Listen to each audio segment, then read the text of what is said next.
Hi, this is Rachel Smith. I work with Ann Holmes and her No Sewing Until You Quilt It technique. We're back showing you another demonstration. We're working on the middle section of this king size bed quilt, the Scrappy Happy Waves you've been seeing us work on for a couple of weeks now. So we're working in this middle section here.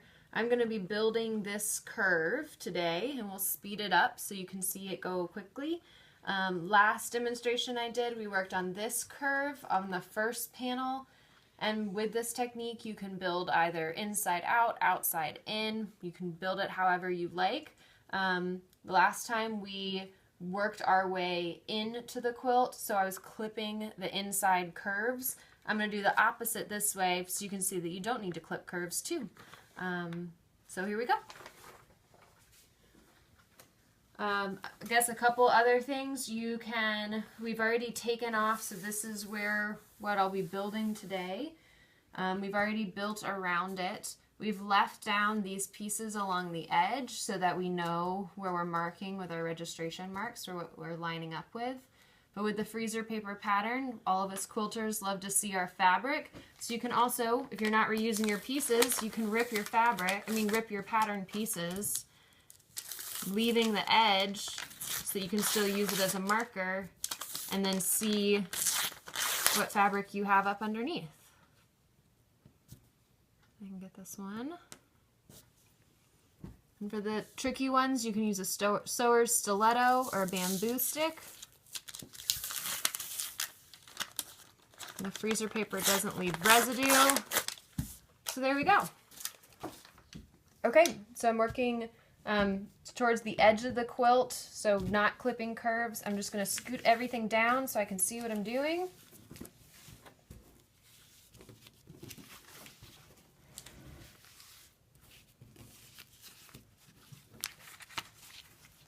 But keep them close by.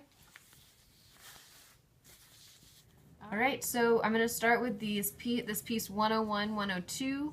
Originally on our drawing, you can see here they were two separate pieces. We decided that we wanted it to be one piece. So we taped them together with masking tape and ironed them on to our fabric just as one. To decide which edges need to be turned under, because with No Sewing Until You Quilt It, all the edges are turned under with a glue stick.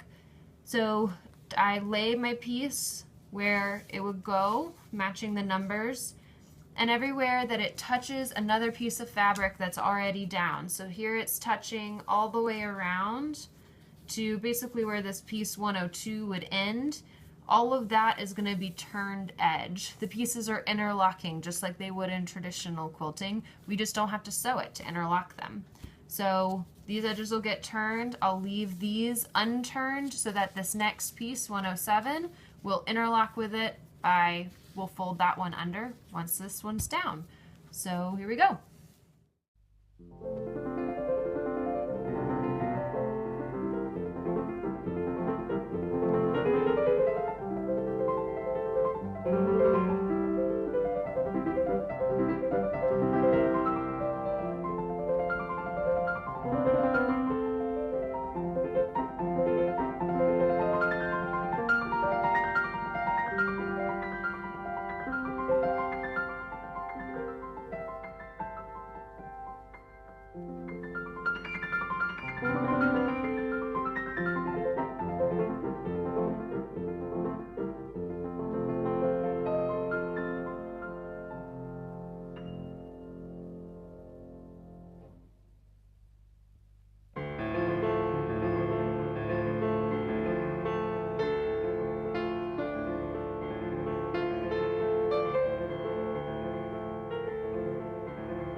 Okay, I've been hard at work and we finished this section that we were showing you with all outside curves. It was so easy because there was so little clipping building this section, and I think it looks beautiful.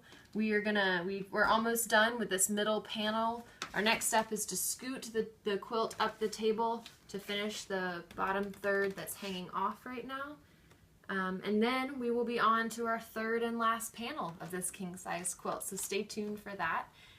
Also, you can check out Ann Holmes Studios at www.annholmesstudios.com to get her book, which teaches you all about this technique.